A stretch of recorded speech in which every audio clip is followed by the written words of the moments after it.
Abrir nuestras Biblias en Apocalipsis capítulo número 7. Ya hemos transitado de la mano de Juan allá en aquella isla de Patmos, William, ¿verdad? Y Dios nos ha permitido llegar al capítulo número 7.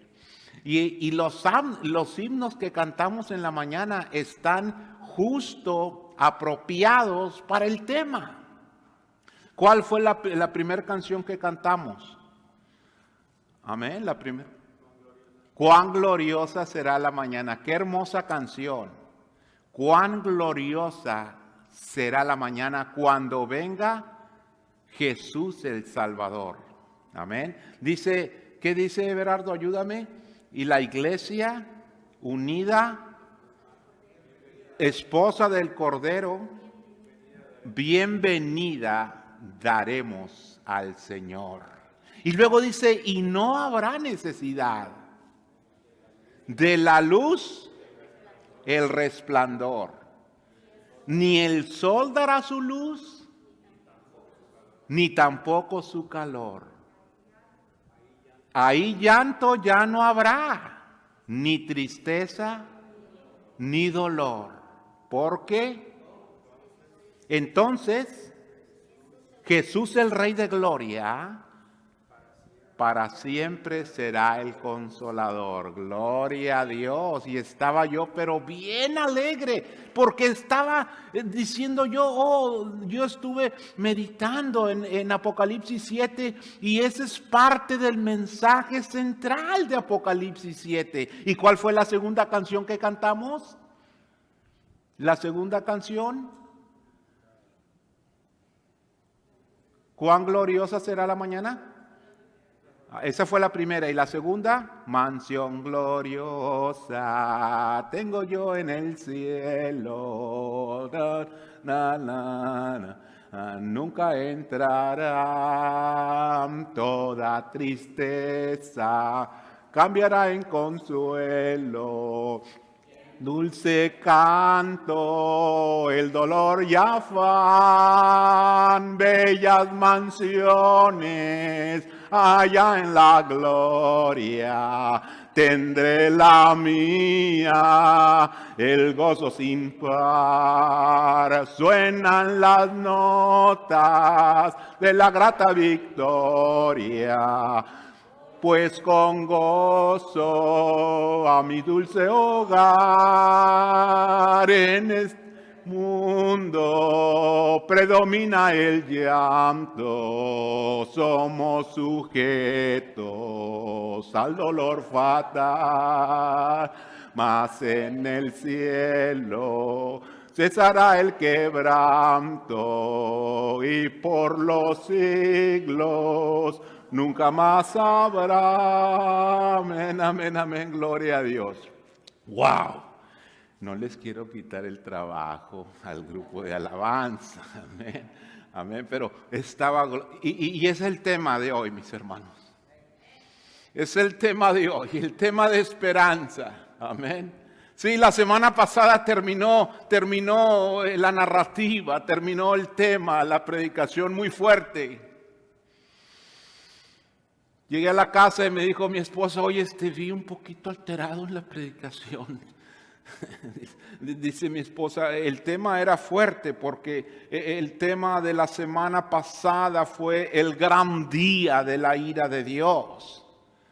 Pero hay temas en la Biblia que como predicador tiene uno que darle el énfasis que se requiere. Amén. Pero gloria a Dios que hoy ya no hablaremos del gran día de la ira de Dios. Que ciertamente ningún predicador es popular cuando trata esos temas. Pero es necesario predicarlos porque está en la palabra. Y porque también el mensaje de Dios es, por cuanto te he de hacer esto, oh Israel, prepárate para venir al encuentro con tu Dios. Bueno, gloria a Dios, pero hoy es el contraste.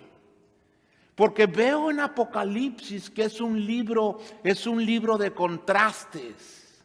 Vean ustedes cómo termina el capítulo número 6 y cómo inicia en el 7. Amén. Y vamos a ver esos contrastes y vamos a ver el tema de lo que estamos hablando. Lo vimos en el capítulo 4.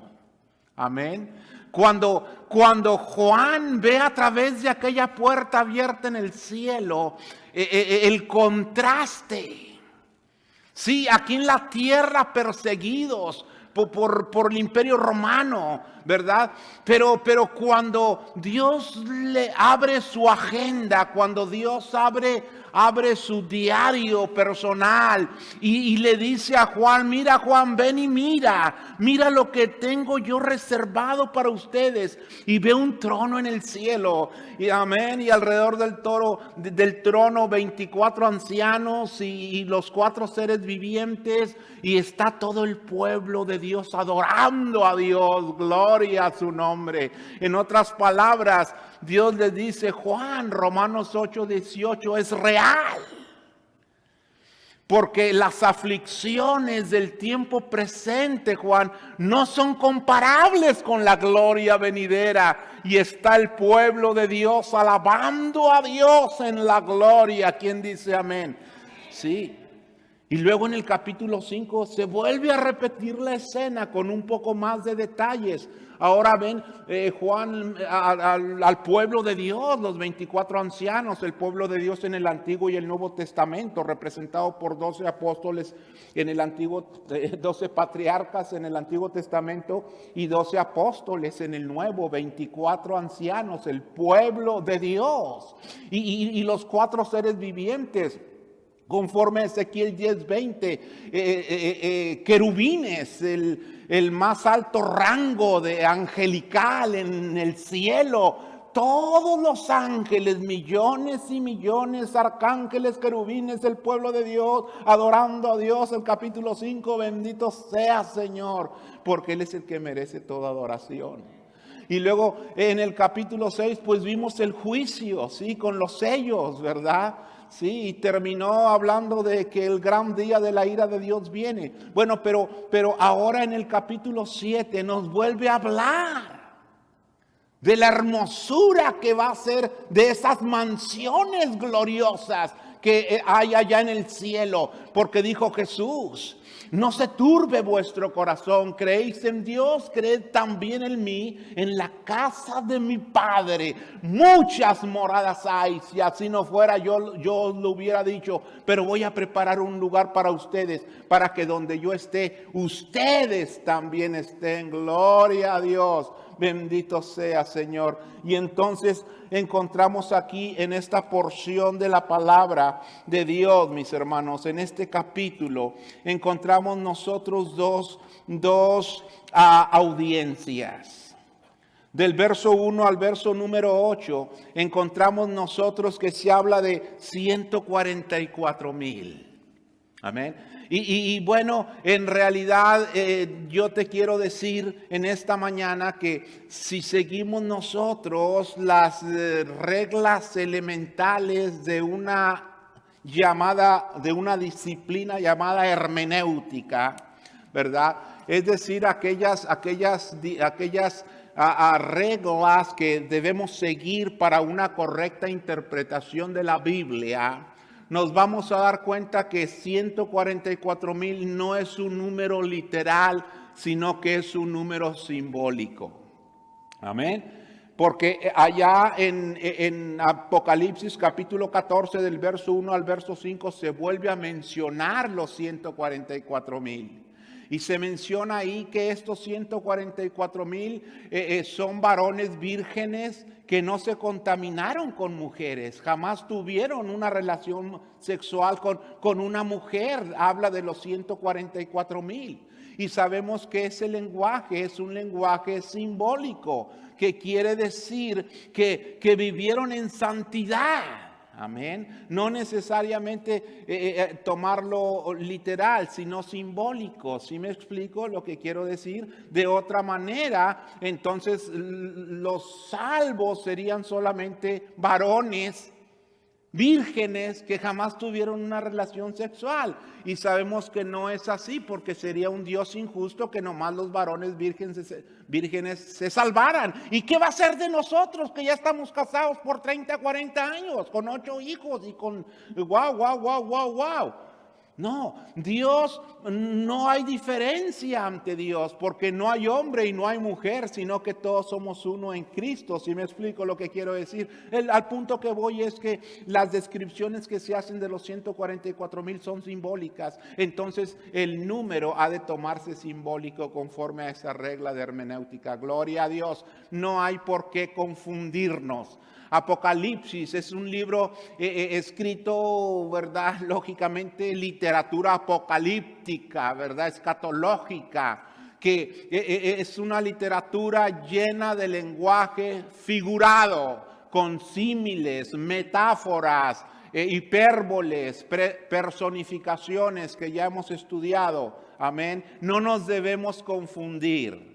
No hay que perdernos en las descripciones, sino que hay que encontrar cuál es la imagen que está detrás de ese lenguaje figurado para no confundirnos. Gloria a Dios. Y empieza a hablar ahí de los 144,000, 12,000 de cada tribu. ¿Qué es eso? ¿Qué es eso? Bueno, es el pueblo de Dios en el Antiguo Testamento, representado por los 12 patriarcas o las 12 tribus de Israel. Pero continúa diciendo en el verso 9 que no solamente había esta multitud de gente, pero en el verso 9 dice: miré y aquí una gran multitud, la cual nadie podía contar, de todas las naciones y tribus y pueblos y lenguas. Esta semana platiqué con alguien que yo quiero mucho, amén, y me estaba comentando, realmente está un poquito confundida, una hermana que mi esposa y yo queremos mucho, pero confundida, totalmente confundida, ¿verdad? En la plática que tuvimos, ella decía, es que ¿no será que estamos nosotros haciendo cosas equivocadas en la iglesia?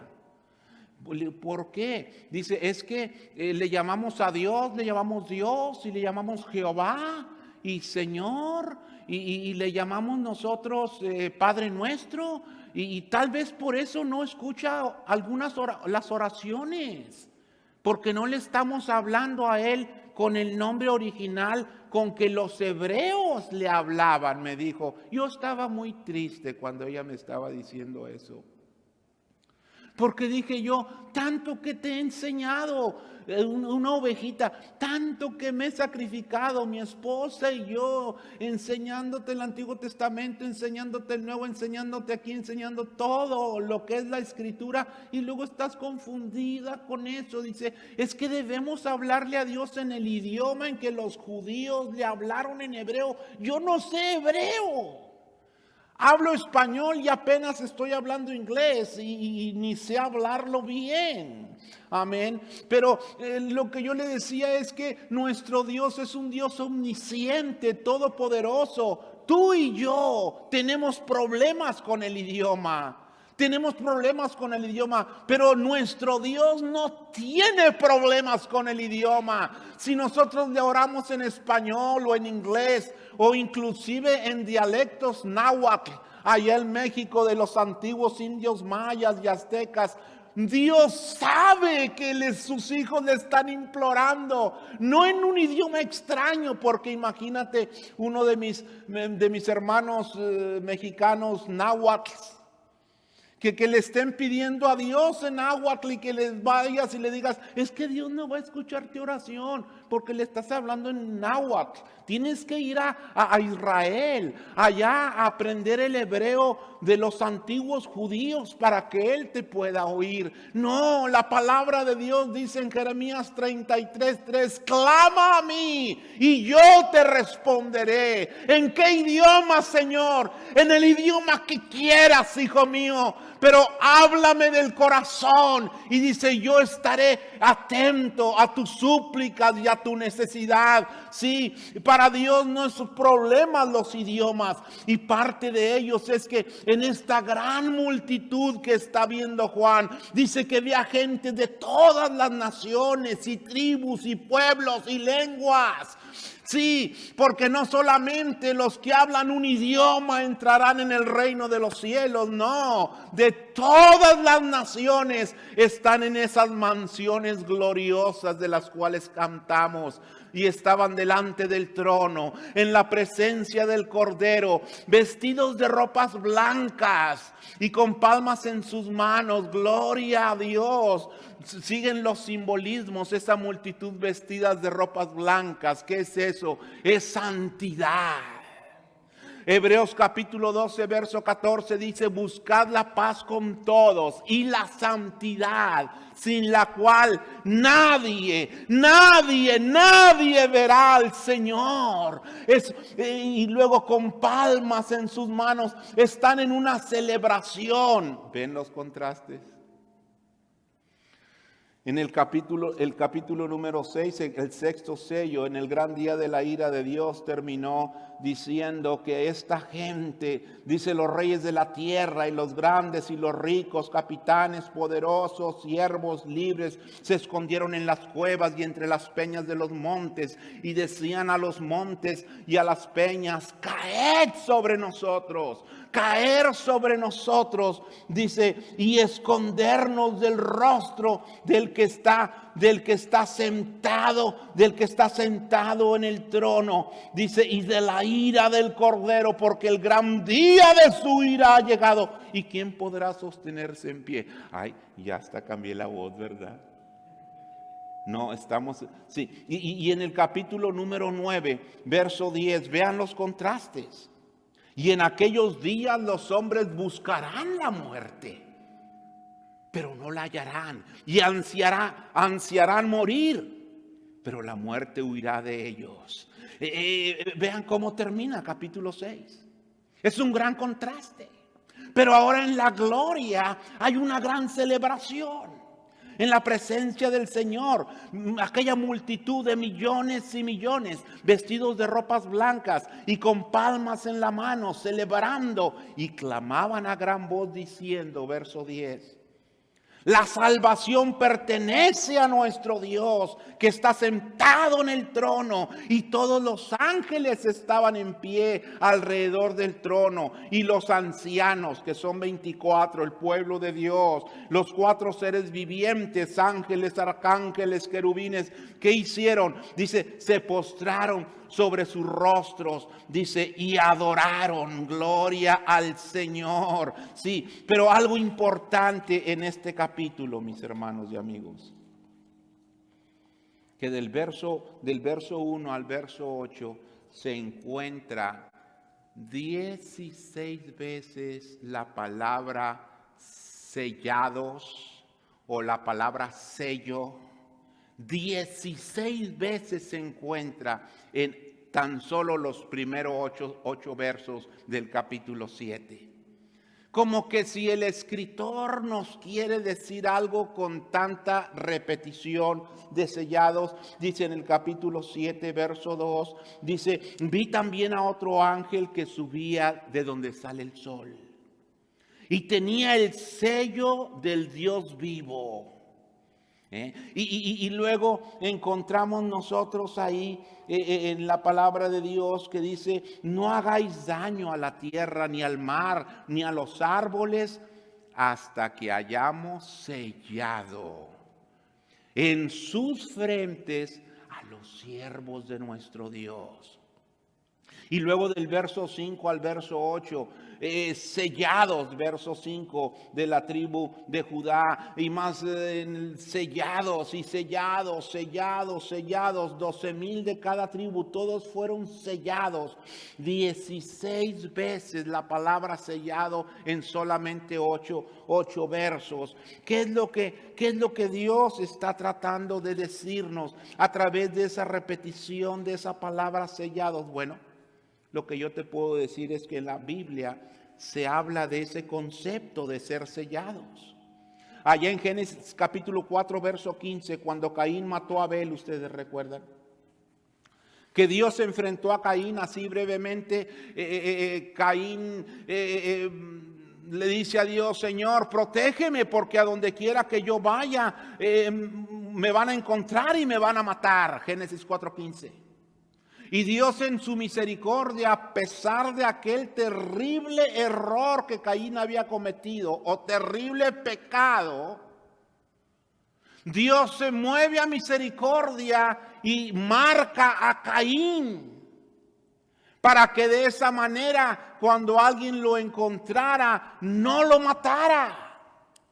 Y entonces seguimos en la palabra de Dios. Nosotros podemos recordar allá en el libro de Esther, capítulo 3, verso 12, cuando el rey Asuero, por consejo de aquel personaje Amán, que le propuso exterminar a todos los judíos, entonces escribieron un edicto, y dice ahí en Esther capítulo 3 verso 12 que el rey Asuero selló aquel decreto para que fuera hecho ley, y que todos los judíos, hombres, mujeres, ancianos y niños, fueran exterminados. Dice que el rey Asuero puso un sello en aquel decreto.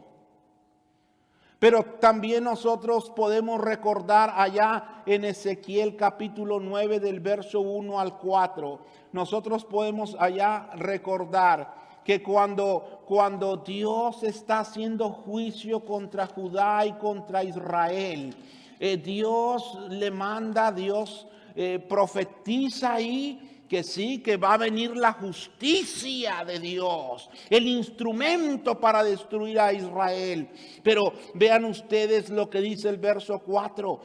Pasa, le dice al ángel, pasa por el medio de la ciudad, por el medio de Jerusalén, y ponles una señal en la frente a los hombres que gimen y que claman a causa de todas las abominaciones que se hace en medio de ellas, de tal manera que Dios le dice a aquel ángel, ¿verdad? Le dice, ve y pon un sello en la frente, para que cuando venga la justicia, la ira de Dios, aquellos estén protegidos y no les pase ningún mal. Pero también nosotros encontramos en la palabra de Dios otro ejemplo de un sello, y lo encontramos en Apocalipsis capítulo 13 del verso 16 al 18. Hay otro sello. Y ese sello es el sello de la bestia, el sello del dragón, el 666. Y permíteme decirte que cuando la Biblia habla de estos sellos 666, no son literales. Porque Dios no tiene que ver en la frente de una persona o en su mano la marca para saber que ese personaje no es hijo suyo. Porque Dios es omnisciente, Dios conoce nuestras mentes y nuestros corazones. Y puede haber 200,000 personas reunidas en un estadio. Bueno, no creo que quepan 200,000, ¿verdad? Creo que esa fue una hipérbole. ¿Qué es una hipérbole? Una exageración, ¿verdad? Hice una exageración. Bueno, ponle tú 140,000 en el Estadio Azteca en sus tiempos de gloria, ¿verdad?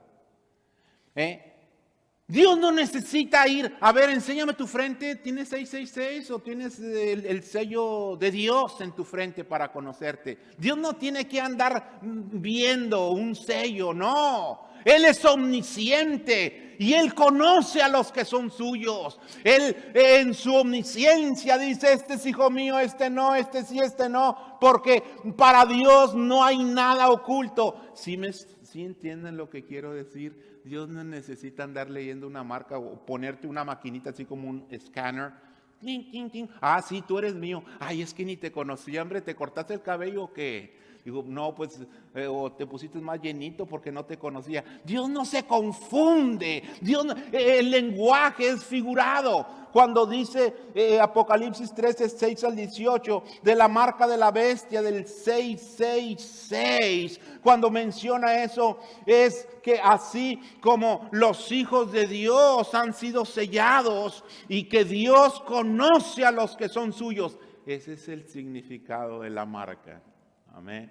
Para que no los confundan. Es que vi a un predicador que dijo, hermano, que el número social es el número de la bestia y que el número en la frente. No te confundas. El sello del que habla la palabra de Dios aquí significa todos esos sellos. El sello significa certificación divina a sus hijos. Ese sello significa el título de propiedad, de que tú eres propiedad privada, no del dragón, no del enemigo, sino que eres propiedad privada de Dios. Y como eres propiedad privada de Él, nadie puede tocarte. Gloria a su nombre. El sello del que habla Apocalipsis 7 es un distintivo que indica exclusividad.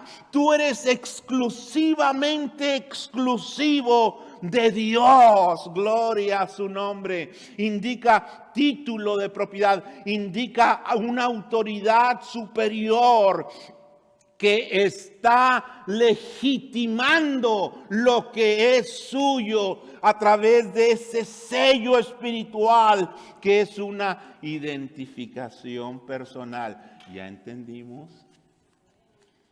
Pues yo espero que estudien, porque esta hermana que me habló estaba bien confundida. Dije yo, pues tanto que he predicado yo, hermana, Romanos, el libro de Romanos, el libro de Apocalipsis y que el Antiguo Testamento. No te confundas, porque Dios no es un Dios de confusión, sino de gozo y de paz en el Espíritu. Pero debemos tener la humildad por aprender. Hagan notas, trae tu cuaderno, tu pluma, tu lápiz, anota. Y si tienes alguna duda, pregunta. Y si me preguntas y yo no sé, investigamos. Pero encontramos la verdad a través del estudio de la palabra, no de lo que alguien piense u opine, sino en lo que diga la palabra de nuestro Dios. Gloria a su nombre.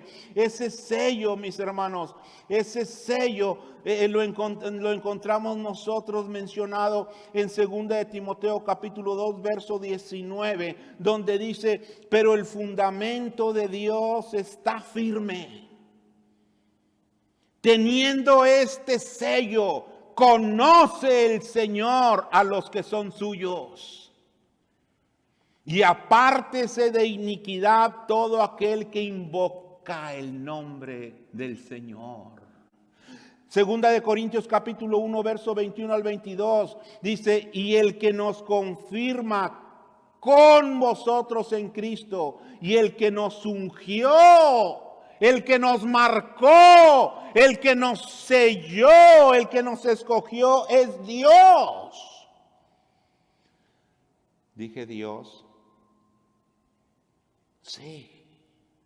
Pero es que así no le llamaban los hebreos a Dios. Bueno, ponle Elohim, ponle Adonai, ponle como quieras, pero estamos hablando del Dios creador que en el principio hizo los cielos y la tierra. Dice, en el cual también nos ha sellado y nos ha dado las arras del Espíritu en nuestros corazones. Gloria al Señor. Yo estoy bien emocionado, no sé si ustedes, mis hermanos.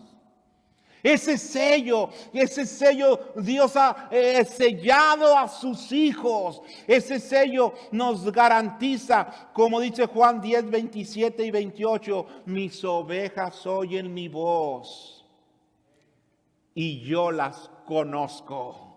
Y me siguen, y yo les doy vida eterna, y no perecerán jamás, dice, ni nadie las arrebatará de mi mano. Entonces tú te estarás preguntando, oiga, hermano, pastor, predicador, o como quieras llamarme, ¿y qué hago para tener ese sello de Dios? ¿Qué es lo que tengo yo que hacer?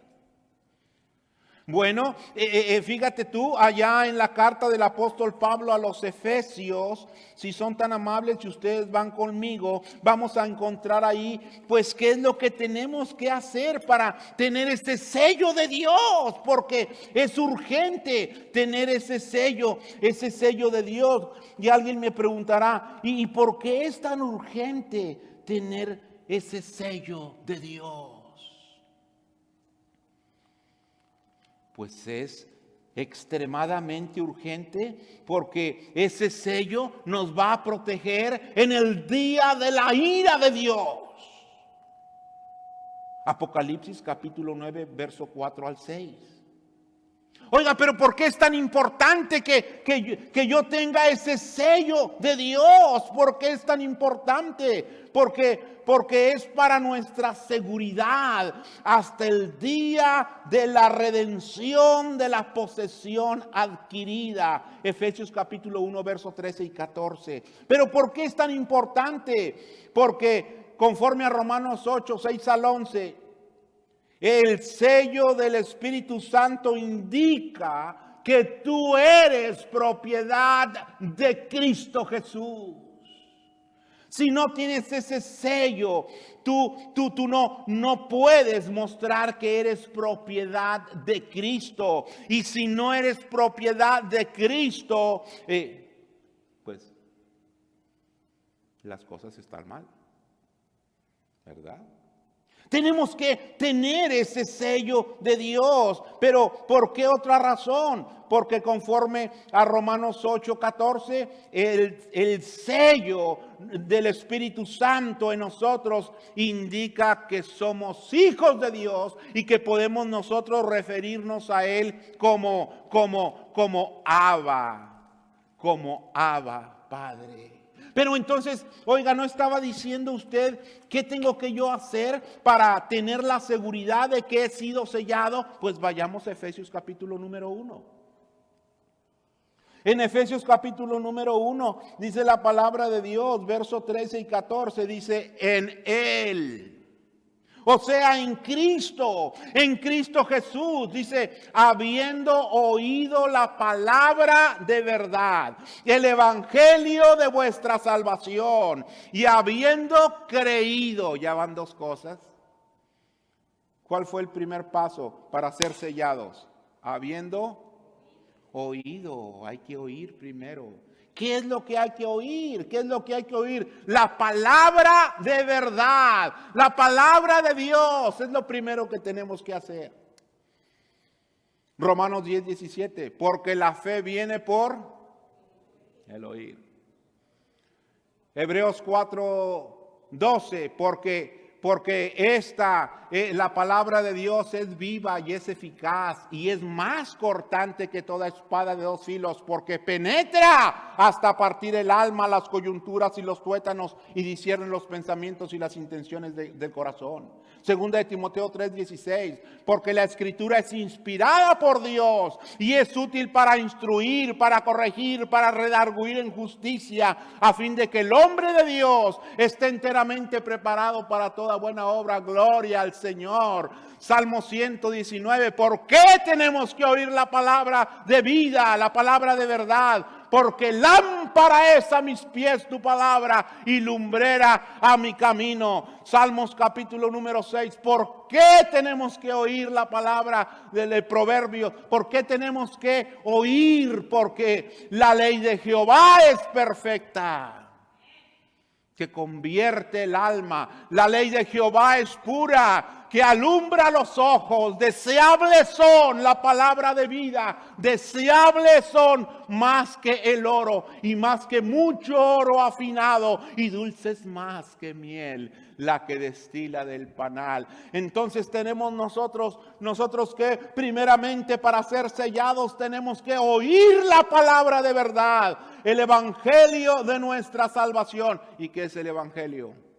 Muerte, sepultura y resurrección de Jesús. Gloria a su nombre. Y es en esos tres elementos del evangelio donde descansa nuestra fe, que la tumba está vacía y que sus promesas son reales.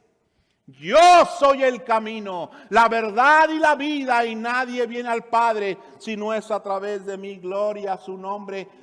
Dice, y habiendo creído. Verso 13, ya van dos. Hay que oír y hay que creer.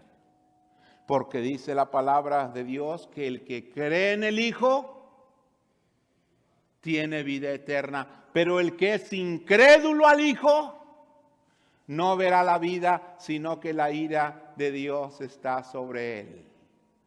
Hechos 5:39 dice la palabra, porque en ninguno otro hay salvación. Porque no hay otro nombre dado a los hombres debajo del cielo en el cual podamos ser salvos más que en Cristo Jesús. Hay que creer en Él. Porque el que cree en el Hijo tiene vida eterna, pero el que es incrédulo no será sellado con el Espíritu Santo de la promesa. Dice, y ese Espíritu Santo son las arras del Espíritu, la herencia hasta la redención de la posesión adquirida para alabanza de su gloria. ¿Quién dice amén, mis hermanos? Y ahí mismo, en Efesios capítulo 4, verso 30, dice la palabra de Dios, dice, y no contristéis al Espíritu Santo. No contristéis a ese sello que Dios ha puesto a ti como garantía de tu salvación. No lo contristes. Dice, no contristéis al Espíritu Santo de Dios con el cual fuiste sellados. ¿Recuerdas Freddy Maldonado Correa? Lisette Maldonado Correa. El día que ustedes murieron a una vida pasada y empezaron una vida nueva en Cristo. ¿Recuerdas tú, Martita Guevara? ¿Recuerdas tú, Victoria Mercy? ¿Recuerdas Nimrod? ¿Recuerdas Berardo Benítez? ¿Recuerdas mi hermanita Modesta? Amy, ¿recuerdan Elena? ¿Recuerdan mi hermanita Gloria? Cuando murieron en las aguas del bautismo y que estaban saliendo a vivir una vida nueva, Dios te estaba sellando a través de la fe. Y que no venga nadie a poner dudas en tu mente, porque fue a través de la fe y a través de ese acto de fe, cuando saliste de las aguas del bautismo, que Dios te estaba diciendo, esta es propiedad mía, gloria a Dios. Y una vez en mi mano, nadie lo puede arrebatar de mi mano, gloria al Señor. Procura ser sellado con el Espíritu Santo, pero no contristes a tu sello con el que fuiste sellado para el día de la redención. Ya está sellado. Entonces, quítese de vosotros toda amargura, enojo, ira, gritería y maldicencia y toda malicia. Antes bien, sed benignos unos con otros, misericordiosos, perdonándonos unos a otros, como Dios también nos ha perdonado en Cristo. ¿Quién dice amén, mis hermanos? Y entonces, estos 144,000 y esta multitud de todas las lenguas, naciones, dice, esta multitud tenían vestiduras blancas. Vivían en santidad y clamaban a gran voz diciendo, bueno, ¿qué es lo que hacían estas personas, es los redimidos de Dios de todas las edades? ¿Qué es lo que ellos están haciendo? ¿Qué es lo que ellos hacen? Están en la gloria. Amén. ¿Quién dice amén, mis hermanos? ¿Qué es lo que están haciendo ahí? Pues lo que hacen los hijos de Dios es que viven en santidad. Apocalipsis 7:9. Viven en santidad. Buscar la paz con todos y la santidad sin la cual nadie verá al Señor. Hebreos 12:14. ¿Qué más están haciendo? Están reconociendo la soberanía de Dios. Verso número 10. Y dice el Salmo 100, verso 3. Reconoced que Jehová es Dios. Es lo que están haciendo los redimidos. Nosotros no vamos a poder estar en la gloria si no nos vestimos de santidad y si no reconocemos que la salvación pertenece a nuestro Dios, que está sentado en el trono y al Cordero. Gloria a su nombre. ¿Y qué más hacen? Se postran sobre sus rostros, verso 11, y todos los ángeles estaban en pie alrededor del trono y de los ancianos y de los 4 seres vivientes, y dice, y se postraron sobre sus rostros en una actitud de humildad. Primera de Pedro 5:6. Humillaos pues bajo la poderosa mano de Dios, para que los exalte cuando fuere tiempo. Entonces, si no vamos a poder estar ahí en la gloria si hay soberbia en nuestro corazón. Pero ¿qué más hacen? Verso número 11. Dice que le adoran día y noche. Gloria a Dios. Por eso dice el Salmo 107 del verso 1 al 2. Alabad, adorad, exaltad a Jehová. Naciones todas, pueblos todos, alabadle. ¿Lo cantamos? Alabad a Jehová. Naciones todas, pueblos todos, alabadle, porque ha engrandecido sobre nosotros su misericordia, y adorad de Jehová es para siempre, aleluya, amén. Y la verdad de Jehová es para siempre, aleluya, amén. Y están cantando los 144,000. Y aquellos millones de millones y aquella multitud le están adorando, porque Él es el que merece toda la adoración, mis hermanos. Gloria a su nombre. Sí, a veces nos cansamos, pero venimos a adorarle. ¿Quién dice amén, mis hermanos? Y hay pandemia, pero no importa. Usamos el cubrebocas, nos lavamos las manos, guardamos distancia. Amén. Nos queremos abrazar. Pero ya habrá tiempo, mis hermanos. Ahorita nomás de lejecitos, ¿verdad? Dios te bendiga, hermanito. Dios te bendiga, hermanita. Besos y besos de lejos. Pero ya llegará el día, mis hermanos, cuando volvamos a estar comiendo juntos y riéndonos y alegrándonos y gozándonos en el Señor. Ya se va a llegar el tiempo. Pero ¿qué más hacen? Que ahí, capítulo 7, verso 15 de Apocalipsis, dice que les sirven día y noche. No están ahí de perezosos, de flojos, viendo el Netflix todo el día. No, están sirviendo. Ay, qué duro dije, ¿verdad? Perdónenme, mis hermanos, a veces me emociono, ¿verdad? Y Freddy Maldonado, pues se me sale Freddy, ¿verdad? Pero no crea que lo dije por nadie en particular, ¿verdad? No, yo los quiero mucho, pero sí, estos redimidos en la gloria están sirviendo al Señor. Capítulo 7, verso 15. Por esto están delante del trono de Dios y le sirven día y noche en su templo. Y el que está sentado sobre su trono extenderá su tabernáculo sobre ellos, que es la protección de Dios para sus redimidos, mis hermanos. Y no tendrán hambre ni sed, y el sol no caerá más sobre ellos, ni calor alguno, como dice la canción.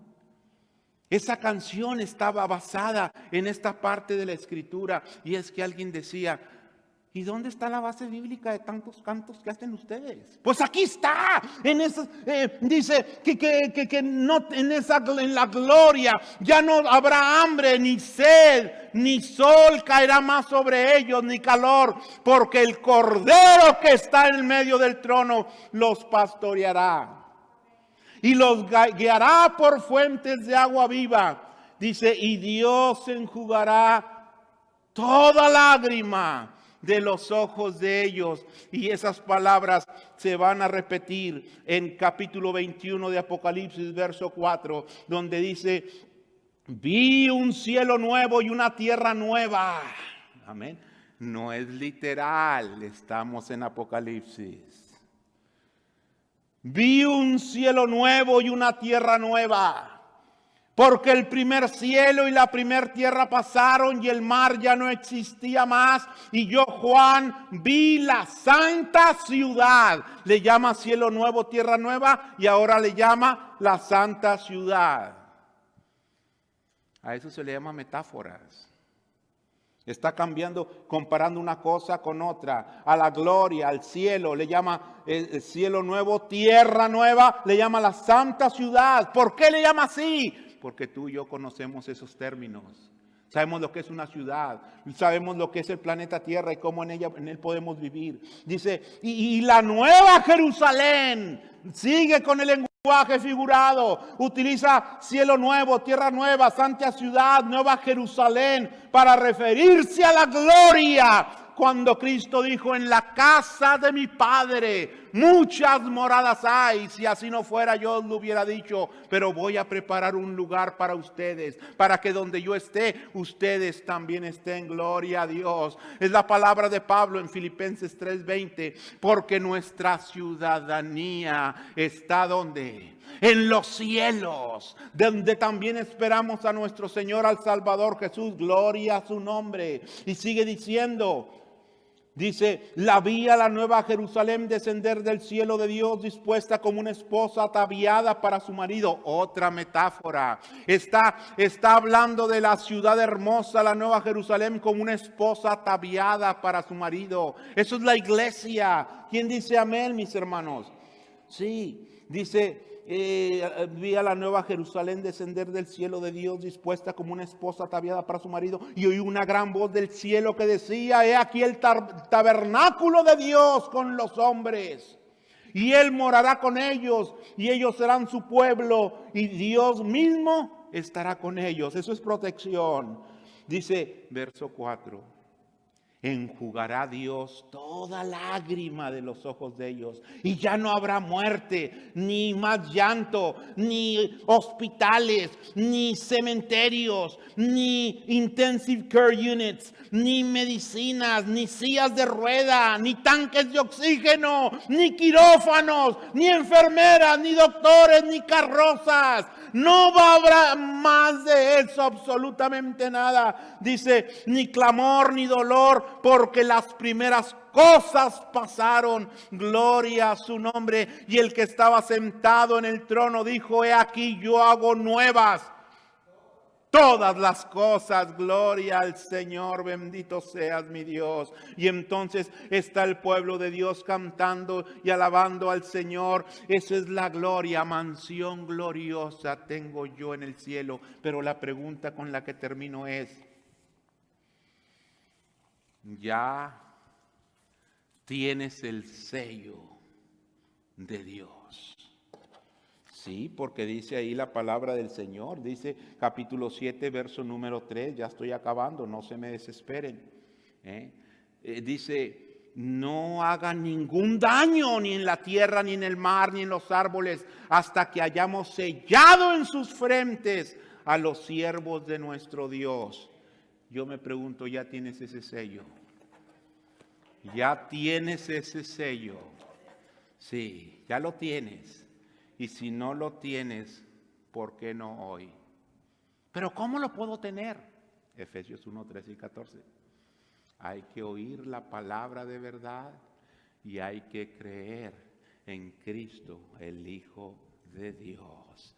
Y espiritualmente Dios te pone el sello del Espíritu Santo, que son las arras las arras del Espíritu como una garantía, una seguridad hasta el día de la redención gloriosa en Cristo Jesús nuestro Señor.